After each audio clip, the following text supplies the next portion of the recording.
अस्सलाम वालेकुम, hello and welcome back to C A circuit. Well I hope आप सब खैरियत से होंगे। आज की वीडियो बहुत ज़्यादा इंपॉर्टेंट है, ख़ास तौर पर उन स्टूडेंट्स के लिए जो फर्स्ट ईयर एग्ज़ाम्स की तैयारी कर रहे हैं, ठीक है। और अगर आप जो है वो स्मार्ट स्ट्रेटजी अपनाएंगे तो आप जो है वो आसानी से अच्छी प्रिपरेशन कर सकते हैं। आज की वीडियो में हम computer science federal education board की जो न्यू बुक है फर्स्ट ईयर की, उसके गेस्ट पेपर को डिस्कस करेंगे। इंपॉर्टेंट टॉपिक्स और टीचर्स रिकमेंडेशंस पर बेस्ड है ये गेस्ट पेपर, ठीक है। इन गेस्ट पेपर पर आपने कम्प्लीटली रिलाई नहीं करना। गेस्ट पेपर जो है ना सिर्फ आपकी प्रिपरेशन को आसान बना देता है। इसमें कुछ इंपॉर्टेंट टॉपिक्स, इंपॉर्टेंट एमसीक्यूज, कौन से टॉपिक से किस तरह के क्वेश्चंस आते हैं, कौन से चैप्टर्स इंपॉर्टेंट है, उनमें से कौन से लॉन्ग क्वेश्चंस आ सकते हैं, और फिर उसके अलावा एक कंप्लीट पेपर के अलावा एडिशनल इंपॉर्टेंट क्वेश्चंस को भी कंसीडर किया गया है, ठीक है। सो मैं आपको एक ओवरव्यू दूंगी यहाँ पे गेस्ट पेपर का, ठीक है। अगर आपको ये वीडियो इन्फॉर्मेटिव लगे तो लाइक, शेयर और सब्सक्राइब ज़रूर करिएगा। सो स्टार्ट करते हैं हम ऑब्जेक्टिव से। MCQ number 1 is which keyword is used to define in function in Python. A function, B D F, C define, D lambda. अच्छा, पाइथन में फंक्शन डिफाइन करने के लिए def keyword D F use होता है, ठीक है। एग्जांपल अगर हम इसकी लें तो डी एफ माई फंक्शन, पैरेंथेसिस और कॉलन, ठीक है। MCQ number 2 is the complexity of an algorithm depends on time and space, correctness and clarity, efficiency and reliability, input and output. Option number A is right. Complexity जो है ना, time complexity algorithm की efficiency major करने के लिए time complexity और space complexity का use किया जाता है। Next is in Python which symbol is used for single line comments. Single line comment के लिए पाइथन में जो है वो हैश का यूज़ होता है, ठीक है। So option number B is right. For example hash this is a comment. अच्छा, कमेंट्स क्यों यूज़ किए जाते हैं?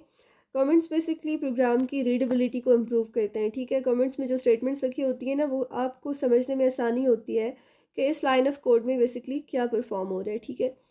Okay, next is a three variable K map consists of dash cells. Option number C is right. 8 2 raised to power 3 that is equals to 8. ठीक है.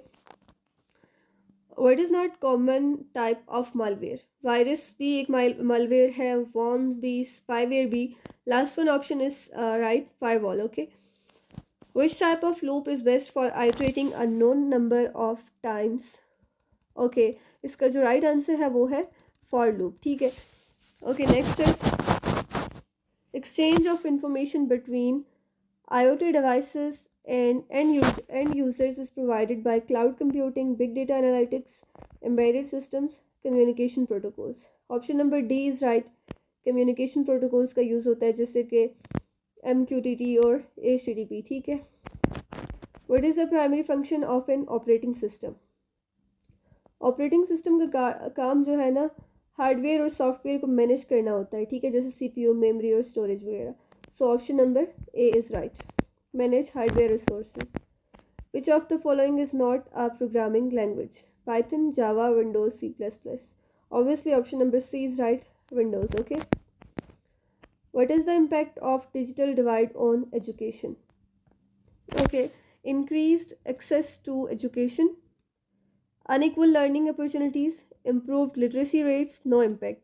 इसका जो answer है यानी कि unequal learning opportunities. Digital divide की वजह से रिच और पुअर स्टूडेंट्स के बीच में एजुकेशन एक्सेस का फ़र्क आता है, ठीक है. अच्छा, एक चीज़ और भी इम्पॉर्टेंट है कि जब आपको किसी एमसीक्यू का आंसर क्लियर ना हो, समझ ना आ रही हो कि हमने क्या सही करना है, तो आप जो एमसीक्यू की स्टेटमेंट है उसको पहले क्लियर करें, अच्छे से समझें. जब आप उस स्पेसिफिक टॉपिक को क्लियर करेंगे ना तो आपको आंसर भी क्लियर हो जाएगा, ठीक है. सो आपने आंसर जो है वो सोच समझ के उस पर जो है वो मार्क करना है, ठीक है. Next is which of the following is an important aspect of digital literacy? Understanding social media trends, being able to use digital devices effectively, playing video games, avoiding digital devices. Okay, right answer is option number B, being able to use digital devices effectively, ठीक है, यानी कि effective और efficient और responsible use है, ठीक है. Okay, next is what will be the output of the following statement? For I in range 5 print I. पहली है 0 से 5 तक, देन 0 से 4 तक, 1 to 5 an error in statement. Range 5 का मतलब होता है कि लूप 0 से 4 तक चलेगी, ठीक है. तो ऑप्शन नंबर बी इसका राइट आंसर है 0 1 2 3 4, यानी कि 0 1 1 2 2 3 3 4 और 4 5, ठीक है। 0 भी कंसीडर होगा तो यहाँ पे जाके ये 5 पूरे हो जाएंगे। Okay, operator exclamatory equals to is used for, इसको बेसिकली पढ़ा जाता है नॉट इक्वल्स टू, ठीक है। So option number C is right. Okay, अब हम सब्जेक्टिव पार्ट का ओवरव्यू करते हैं, ठीक है। सेक्शन बी 42 मार्क्स का होता है, ठीक है। क्वेश्चन नंबर 1 है correct the following code segment by removing errors. इस तरह के क्वेश्चन हमेशा पेपर में आते हैं, ठीक है। शॉर्ट में भी आ सकते हैं और लॉन्ग में भी आ सकते हैं, यानी कि कोड में कुछ एरर्स होते हैं, आपने उनको फिक्स करना होता है और उनको रीराइट करना होता है समटाइम, ठीक है। तो ये क्वेश्चन बहुत ही इजी है, इसको आपने सिंपली देखिए num1 equals to 30, num2 equals to string में है 15, result equals to num1 asterisk num2 print result. अच्छा, इसमें एरर बिल्कुल सामने है। num2 जो है ना एक स्ट्रिंग है, ठीक है, जो मैथमेटिकल ऑपरेशंस के लिए कन्वर्ट करनी पड़ेगी। स्ट्रिंग्स को इंटीजर से डायरेक्टली मल्टीप्लाई हम नहीं कर सकते, ठीक है। तो ये यहाँ पे एरर है, इसको आप पहले स्ट्रिंग को कन्वर्ट करेंगे, ठीक है। इंटीजर में कन्वर्ट करने के बाद आप जो है वो num1 स्टैरिक num2 कर देंगे, ठीक है। Second one is differentiate between pseudo code and algorithm. Okay, अच्छा, और होता है हर क्वेश्चन में, यानी कि आपने दोनों में से एक को मस्ट करना होता है, ठीक है। और आपने ना सोच समझ के आंसर को करना है। जैसे कि अगर देखा जाए तो यहाँ पे क्वेश्चन नंबर 1 जो है वो लाइन से कोड सेगमेंट को करेक्ट करना ये ज़्यादा इजी है as compare to differentiate between pseudo code and algorithm. यानी कि इसका आंसर बिल्कुल जो है ना क्लियर है कि यहाँ पे एक स्ट्रिंग है और उसको हमने ठीक कर देना है। तो आपने सोच समझ के जो क्वेश्चन जिस पे आपकी ज़्यादा ग्रिप होगी आपने उसी को आंसर करना है, ठीक है। सूडो कोड एक स्ट्रक्चर डिस्क्रिप्शन होती है जो ह्यूमन रीडेबल होती है, ठीक है। और एल्गोरिथम जो है वो एक स्टेप बाय स्टेप प्रोसीजर है किसी भी प्रॉब्लम को सॉल्व करने के लिए। जो सूडो कोड का सिंटैक्स है ना उसमें कोई प्रोग्रामिंग लैंग्वेज स्पेसिफाई नहीं होती, यानी कि आप जो है वो कुछ प्रोग्रामिंग सिंटैक्स को भी और कुछ नेचुरल वर्ड्स को भी यूज़ करके आप सूडो कोड को लिख सकते हैं, ठीक है। कोई आप वेरिएबल्स इसमें ले सकते हैं, इंग्लिश लाइक स्टेटमेंट्स इसमें ले सकते हैं। और एल्गोरिथम जो है ना एक मैथमेटिकल और लॉजिकल स्टेप्स को डिफाइन करता है, इसमें प्रॉपर जो है वो स्ट्रक्चर्ड स्टेप्स होते हैं, ठीक है। और एल्गोरिथम को हम प्रोग्रामिंग कोड में इम्प्लीमेंट कर सकते हैं, ठीक है। Okay, explain the importance of cyber security in today's digital world. Cyber security का काम डेटा और सिस्टम्स को अनऑथराइज एक्सेस, हैकिंग और मालवेयर से प्रोटेक्ट करना होता है, ठीक है। और इसकी इंपॉर्टेंस ये है कि जैसे पर्सनल डेटा प्रोटेक्शन यानी कि ऑनलाइन बैंकिंग, पासवर्ड्स और प्राइवेट डेटा को सिक्योर रखता है, ठीक है। बिजनेस सिक्योरिटी है, कंपनीज के सेंसिटिव डेटा को साइबर थ्रेट से बचाता है, ठीक है। और उसके अलावा financial safety, national security, fraud और फिशिंग अटैक्स को प्रिवेंट करते हैं साइबर सिक्योरिटी, ठीक है। इसके अगर हम एक एग्जांपल लें तो फिशिंग अटैक में हैकर्स जो है ना फेक ईमेल्स भेजकर लोगों से पासवर्ड्स और उनकी बैंकिंग डिटेल्स ले लेते हैं, ठीक है। तो साइबर सिक्योरिटी टूल्स जैसे कि फायरवॉल्स और एंटीवायरस जो है वो इस तरह के अटैक्स को प्रिवेंट करते हैं। Okay, next is differentiate between supervised and unsupervised learning with daily life example. Supervised learning में मशीन को लेबल डेटा प्रोवाइड किया जाता है, ठीक है, जिसमें इनपुट्स और आउटपुट्स प्री डिफाइंड होती हैं। और मशीन को जो है वो अनलेबल डेटा प्रोवाइड किया जाता है अनसुपरवाइज्ड लर्निंग में, ठीक है। अब लेबल डेटा का मतलब है जिसमें करेक्ट आंसर्स पहले से होते हैं और अनलेबल डेटा जिसमें करेक्ट आंसर्स नहीं होते, ठीक है। अब जो सुपरवाइज्ड लर्निंग है इसका मेन ऑब्जेक्टिव ये है कि प्रिडिक्शन और क्लासिफिकेशन करना। और अनसुपरवाइज्ड लर्निंग का मेन ऑब्जेक्टिव ये होता है कि हिडन पैटर्न्स और रिलेशनशिप्स डिस्कवर करना। सुपरवाइज्ड लर्निंग की जो एल्गोरिथम के एग्जांपल्स हैं जैसे कि linear regression, decision trees, neural networks, ठीक है। और अनसुपरवाइज्ड लर्निंग जैसे K means clustering, principal component analysis, ठीक है। Okay, next is explain the difference between if and elif statements. If statement पहली कंडीशन जो है वो सिर्फ इसमें एक कंडीशन होती है, ठीक है। अगर कंडीशन ट्रू हो तो ब्लॉक ऑफ स्टेटमेंट जो है वो उसके साथ एग्जीक्यूट हो जाता है, ठीक है। और एलिफ के केस में अगर पहली कंडीशन फॉल्स है तब दूसरी कंडीशन चेक की जाती है। एलिफ तभी एग्जीक्यूट होगी जब पहली इफ कंडीशन फॉल्स हो, ठीक है। Compare any two cloud computing deployment models. Cloud computing का मतलब यानी कि डेटा को इंटरनेट पे स्टोर करना, उसको वहाँ से एक्सेस करना instead of storing it on computers hard drive, ठीक है। और इसके जो डिप्लॉयमेंट मॉडल्स हैं वो होते हैं पब्लिक, प्राइवेट और हाइब्रिड, ठीक है। तो हम जो है वो पब्लिक और प्राइवेट को डिस्कस कर लेते हैं। पब्लिक क्लाउड में क्लाउड सर्विसेज को मल्टीपल यूजर्स के साथ जो है वो शेयर किया जाता है, ठीक है। और प्राइवेट क्लाउड में एक स्पेसिफिक ऑर्गेनाइजेशन के लिए प्राइवेट इंफ्रास्ट्रक्चर होता है, ठीक है।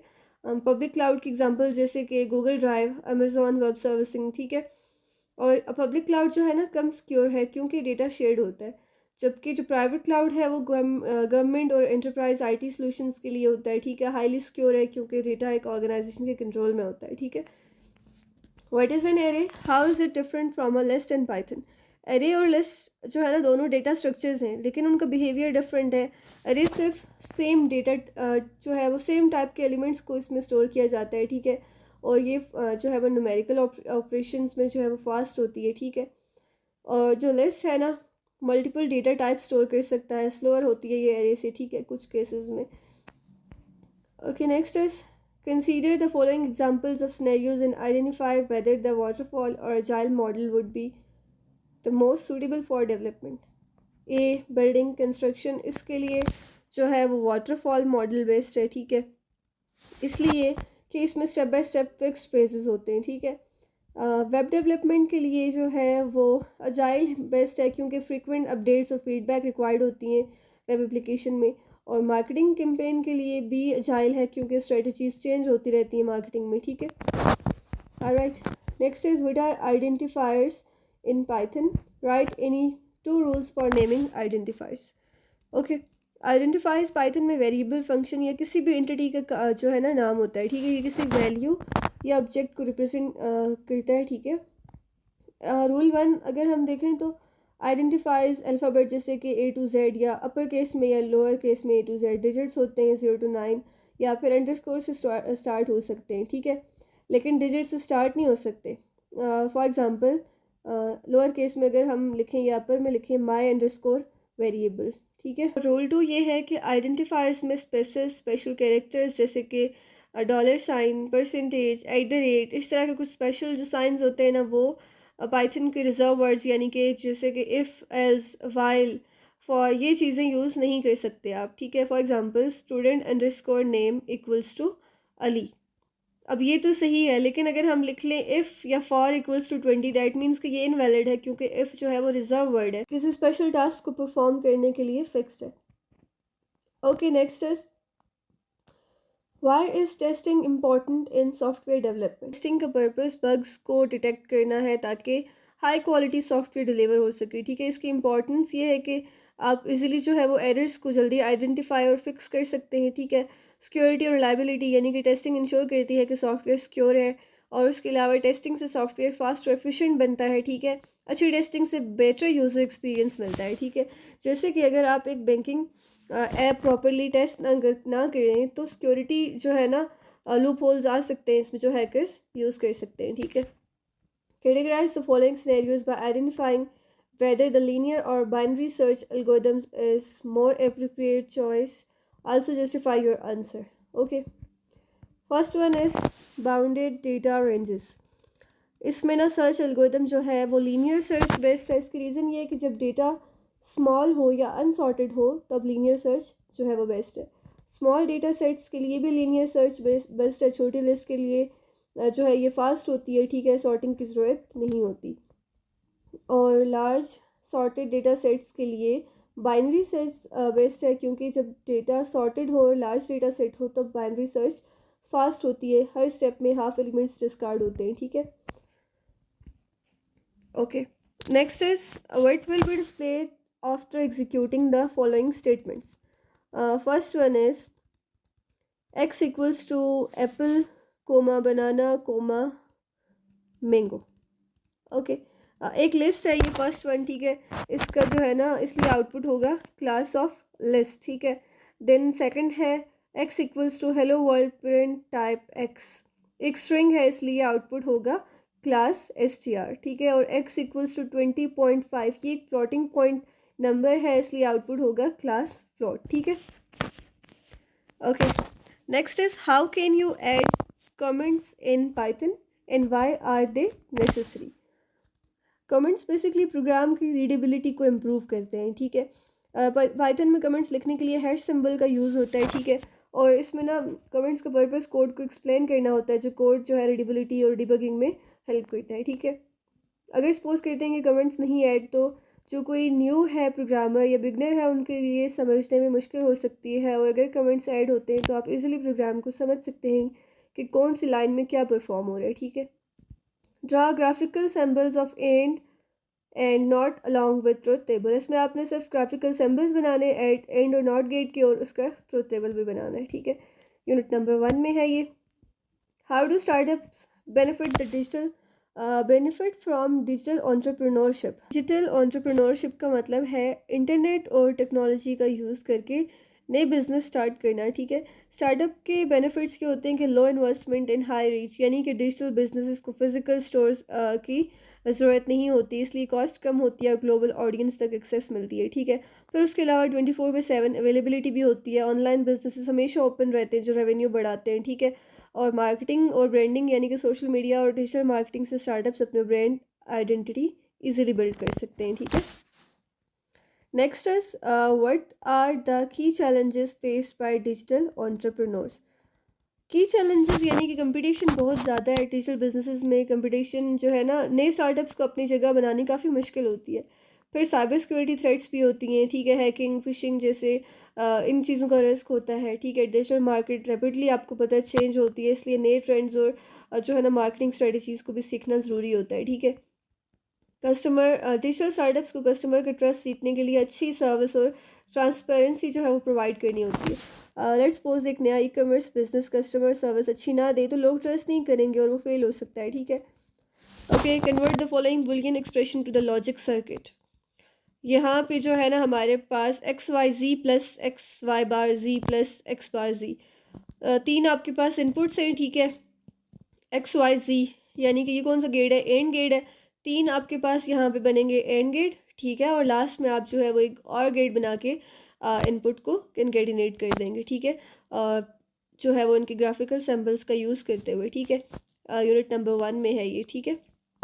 Write a Python programme that takes an alphabet as input and prints whether it is a vowel or a consonant, okay। अच्छा, ये कोड जो है वो आप सिंपल इफ एलिफ स्टेटमेंट का यूज़ करते हुए इसको करेंगे, ठीक है। Next is what is the difference between alpha and beta prototype. Alpha prototype यानी कि पहला वर्जन जो इंटरनल टेस्टिंग के लिए यूज़ होता है, ठीक है। डेवलपर्स और इंटरनल टेस्टर्स इसको टेस्ट करते हैं, ज़्यादा इश्यूज और बग्स हो सकते हैं इसमें, ठीक है। और बेसिक फंक्शनैलिटी और सिस्टम स्टेबिलिटी को चेक करना अल्फा प्रोटोटाइप है, ठीक है। बीटा प्रोटोटाइप का मतलब होता है ऑलमोस्ट फाइनल वर्जन जो रियल यूजर्स के टेस्ट के लिए होता है। पब्लिक या एक्सटर्नल यूजर्स इसको टेस्ट करते हैं। कम बग्स होते हैं लेकिन फीडबैक के बेसिस पर इसमें चेंजिंग्स हो सकते हैं और कस्टमर एक्सपीरियंस और रियल वर्ल्ड परफॉर्मेंस इसमें चेक की जाती है, ठीक है। इसकी एग्जांपल यानी कि अल्फा टेस्टिंग, मोबाइल ऐप के इंटरनल टीम जो है ना टेस्ट करती है कि बग्स आइडेंटिफाई करने के लिए। बीटा टेस्टिंग यानी कि जो ऐप है वो प्ले स्टोर पर बीटा वर्जन के तौर पर रिलीज होती है पब्लिक फीडबैक के लिए, ठीक है। Okay, what is the impact of digital divide on connectivity? What strategies should be taken or to bridge the digital divide? Unequal access, connectivity पे एक्सेस होता इम्पैक्ट होता है इसका, ठीक है। रूरल एरियाज़ में इंटरनेट और टेक्नोलॉजी की एक्सेस नहीं होती जो उनको नॉलेज अपॉर्चुनिटीज़ से दूर रखती है, ठीक है। लिमिटेड एजुकेशन है, फिर उसके अलावा जॉब अपॉर्चुनिटीज़ भी लिमिटेड होती हैं, ठीक है। इकोनॉमिक ग्रोथ पर इफेक्ट होता है, जहाँ इंटरनेट एक्सेस नहीं होती वहाँ बिजनेस और इकोनॉमी डेवलप नहीं कर पाती उस तरह से जैसे कि जहाँ पे इंटरनेट मौजूद है, ठीक है। और इसके अलावा जो है वो इसके लिए स्ट्रेटजीज़ ये होनी चाहिए कि अफोर्डेबल इंटरनेट एक्सेस हो। गवर्नमेंट या प्राइवेट कंपनीज़ जो है वो रीज़नेबल इंटरनेट पैकेजेस और फ्री वाईफाई जोन्स प्रोवाइड करें। उसके अलावा डिजिटल लिटरेसी प्रोग्राम्स यानी कि स्कूल्स और एनजीओज़ को टेक्नोलॉजी और कोडिंग सिखाने के कोर्सेज इंट्रोड्यूस करने चाहिए, ठीक है। Okay, next is what is the main objective of safe and responsible use of information sources. First one is authenticity and accuracy. जो भी इंफॉर्मेशन यूज़ की जाए वो रिलायबल और अथेंटिक होनी चाहिए। किसी भी इंफॉर्मेशन का मिसयूज़ नहीं होना चाहिए, जैसे प्लेजरिज्म या फेक न्यूज़। पर्सनल और कॉन्फिडेंशियल इंफॉर्मेशन सिक्योर रखनी चाहिए, ठीक है। लेट्स सपोज अगर एक स्टूडेंट रिसर्च कर रहा है तो उसको ट्रस्टेड सोर्सेज जैसे कि रिसर्च पेपर्स, ऑफिशियल वेबसाइट से इंफॉर्मेशन लेनी चाहिए, ठीक है। What is the difference between plain text and cipher text. Plain text simple readable text जो इनक्रिप्ट नहीं किया गया होता है, ठीक है, और सिक्योर नहीं होता, जो भी कोई भी इसको रीड कर सकता है, फॉर एग्जांपल हेलो वर्ल्ड या कोई भी टेक्स्ट, ठीक है। और जो साइफर टेक्स्ट होता है ना, इनक्रिप्टेड टेक्स्ट जो अनरीडेबल फॉर्मेट में होता है, सिक्योर होता है, सिर्फ अथराइज लोग डिक्रिप्ट कर सकते हैं इसको, ठीक है। कुछ इसमें स्पेशल केसेस, स्पेशल सिंबल्स और इस तरह से रैंडम टेक्स्ट यूज़ होता है, ठीक है। और जैसे कि अगर व्हाट्सएप मैसेज कोई आप सेंड करें तो वो साइफर टेक्स्ट में एन्क्रिप्ट हो जाता है, सिर्फ रिसीवर उसको प्लेन टेक्स्ट में रीड कर सकता है, ठीक है। Write two rules for specifying variable names in Python, also give examples. Rule 1 कि वेरिएबल नेम में सिर्फ letters, upper case, lower case, numbers होते हैं, उसके अलावा अंडरस्कोर जो है वो आप यूज़ कर सकते हैं, स्पेस अलाउ नहीं होती, ठीक है। जैसे कि स्टूडेंट अंडरस्कोर नेम, आप स्पेशल सिंबल्स, कोई जो है वो स्ट्रिंग, इफ एल्स, ये चीज़ें यूज़ नहीं कर सकते, कीवर्ड्स वगैरह। रूल 2 ये है कि रूल 2 भी मैंने ऑलरेडी एक्सप्लेन कर दिया, यानी कि कोई स्पेशल सिंबल्स आप यूज़ नहीं कर सकते, ठीक है। और जैसे कि डॉलर माय नेम, तो डॉलर जो है वो एक स्पेशल सिंबल है, ठीक है। या फिर इफ़ माय नेम, तो इफ़ भी जो है वो एक कीवर्ड है, ठीक है। Next is draw flow chart to check whether the number is positive और नेगेटिव। इसमें आप सिंपल जो है वो फ्लो चार्ट के सिंबल्स को यूज़ करेंगे और कंडीशन में जो है वो आप डायमंड लगा देंगे। If number greater than zero then number is positive, output आ जाएगी, else number is negative. Okay, why does feasibility study is an essential step in SDLC? In what ways can a technical feasibility study help identify challenges related to the infrastructure of, or compatibility requirements of a software project? Okay. Software development life cycle में ये step जो है practically और success rate को analyse करता है, ठीक है। टाइम, कॉस्ट और रिसोर्सेज का एस्टिमेट देता है, ठीक है। टेक्निकल फिजिबिलिटी जो है वो हेल्प करती है इंफ्रास्ट्रक्चर कंपैटिबिलिटी में, सॉफ्टवेयर, हार्डवेयर, नेटवर्क्स और सर्वर्स के साथ कंपैटिबल है या नहीं ये चेक करने के लिए, ठीक है। रिक्वायर्ड प्रोग्रामिंग लैंग्वेजेस, डेटाबेसेस और टूल्स एनालाइज करने के लिए। इसकी हम एग्जांपल, यानी कि अगर एक ई कॉमर्स वेबसाइट बनाई, कोई बना रहा है, ठीक है, तो फिजिबिलिटी स्टडी चेक करेगी कि सर्वर्स हैंडल कर सकेंगे या नहीं, और साइट किस प्रोग्रामिंग लैंग्वेज में बेस्ट डेवलप होगी। What is malware? List examples of common malware. Malware means malicious software, यानी कि एक हार्मफुल प्रोग्राम होता है जो डिवाइसेस या नेटवर्क्स को अटैक करता है, ठीक है। और इसकी example virus, worms, Trojan horse, ransomware, spyware जो है वो यूज़र की इंफॉर्मेशन सीक्रेटली कलेक्ट करते हैं। ट्रोजन हॉर्स जो है वो एक प्रोग्राम है, ठीक है, लेकिन सीक्रेटली सिस्टम कंट्रोल में ले लेता है अपने। वॉर्म भी जो है वो नेटवर्क्स के थ्रू स्प्रेड होता है, ठीक है, और बैंडविड्थ कंज्यूम करते हैं इसमें। जैसे कि अगर एक फेक ईमेल अटैचमेंट ओपन करे जो मालवेयर हो, तो कंप्यूटर में वायरस या रैंसमवेयर इंस्टॉल हो सकता है, ठीक है। और इसमें मोस्टली बहुत आई कैचिंग जो है ना इंफॉर्मेशन या मैसेज होता है, ठीक है, जो आपको लगता है कि अथेंटिक है, बट स्पैम ईमेल्स होती हैं, ठीक है। ओके, सेक्शन सी में है simplify the Boolean function F using के मैप। इसमें आपने इसको के मैप से सॉल्व करना है। ABC 3 वेरिएबल्स हैं, तो 3 वेरिएबल के मैप से सॉल्व होगा, 8 सेल्स इसमें बनेंगे, ठीक है। और उसके बाद जो आपके पास सिंप्लीफाइड एक्सप्रेशन आएगा उसका आपने लॉजिक सर्किट बना देना है, ठीक है। देन है write a Python program to print following characters using for loop with ascending index. ये डिसेंडिंग इंडेक्स में भी आ सकता है, ठीक है। और ये आपका जो है वो यूनिट 3 प्रोग्रामिंग फंडामेंटल्स का जो बुक है कंप्यूटर की, उसी से ये लिया गया है, ठीक है। और ये बहुत ही इंपॉर्टेंट है, इसको आप वहाँ से कंसीडर कर सकते। Next is what is statistical modelling. Explain statistical modelling techniques in detail long with suitable examples. Statistical modelling का मतलब है कि मैथमेटिकल इक्वेशंस और स्टैटिस्टिक्स का यूज़ करके डेटा को एनालाइज करना, ठीक है। इसमें जो है वो regression analysis, classification models, clustering, hypothesis testing वगैरह आते हैं, ठीक है। इसको आपने एक्सप्लेन करना डिटेल में। फिर नेक्स्ट क्वेश्चन ये भी बहुत इंपॉर्टेंट है, what is encryption. Compare symmetric and asymmetric encryption. Encryption एक सिक्योरिटी टेक्निक है जो डेटा को सिक्योर फॉर्मेट, यानी कि साइफर टेक्स्ट जो हमने शॉर्ट क्वेश्चन में भी डिस्कस किया, उसमें कन्वर्ट कर देती है ताकि अनऑथराइज लोग उसको रीड ना कर सकें, ठीक है। और एसिमेट्रिक और सिमेट्रिक का भी मैं ओवरव्यू दे देती हूँ, इसको आपने अच्छे से डिटेल में एक्सप्लेन करना होगा, ठीक है। सिमेट्रिक इनक्रिप्शन यानी कि सिंगल की इसमें यूज़ होती है इनक्रिप्शन और डिक्रिप्शन के लिए, और जो एसिमेट्रिक है इसमें पब्लिक की यूज़ होती है इनक्रिप्शन के लिए और प्राइवेट की यूज़ होती है डिक्रिप्शन के लिए। सिमेट्रिक जो है वो फास्ट है और एसिमेट्रिक जो है वो स्लो है इसमें, क्योंकि कम्प्लेक्स कैलकुलेशंस होती हैं। सिमेट्रिक जो है वो लेस सिक्योर है एज़ कम्पेयर टू एसिमेट्रिक, ठीक है। और जो है वो इसमें सिमेट्रिक इनक्रिप्शन जो है ना लार्ज डेटा इनक्रिप्शन के लिए बेस्ट है, ठीक है। एग्जाम्पल वाईफाई पासवर्ड इंक्रिप्शन, ठीक है, ऑनलाइन बैंकिंग ट्रांजेक्शन्स वगैरह। सिमेट्रिक इंक्रिप्शन एक लॉकर जिसमें एक ही की से लॉक और अनलॉक होता है, जबकि एसिमेट्रिक इंक्रिप्शन एक मेल बॉक्स जिसमें कोई भी लेटर डाल सकते हैं आप पब्लिक की, लेकिन सिर्फ वही ऑनर अनलॉक कर सकता है जिसके पास प्राइवेट की होगी, ठीक है। Next is sort the following numbers in ascending order using bubble sort algorithm. ये आपका यूनिट 2 से लिया गया है, ठीक है। वहाँ से आपने बबल सॉर्ट को प्रॉपरली जो है वो समझना है और उसके थ्रू आपने इसको सॉर्ट करना है, ठीक है।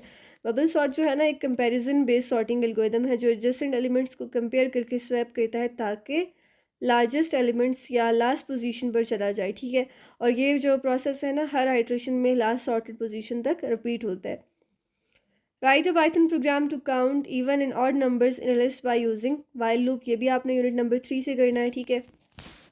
Then what is blockchain technology, explain any two technologies that enable blockchain. Basically इस केस पेपर में जितने भी क्वेश्चंस हैं इनसे रिलेटेड टॉपिक्स को डिटेल में जो है वो ऑलरेडी एक्सप्लेन किया जा चुका है, ठीक है। इसलिए आपको जस्ट ओवरव्यू दिया जा रहा है, ठीक है।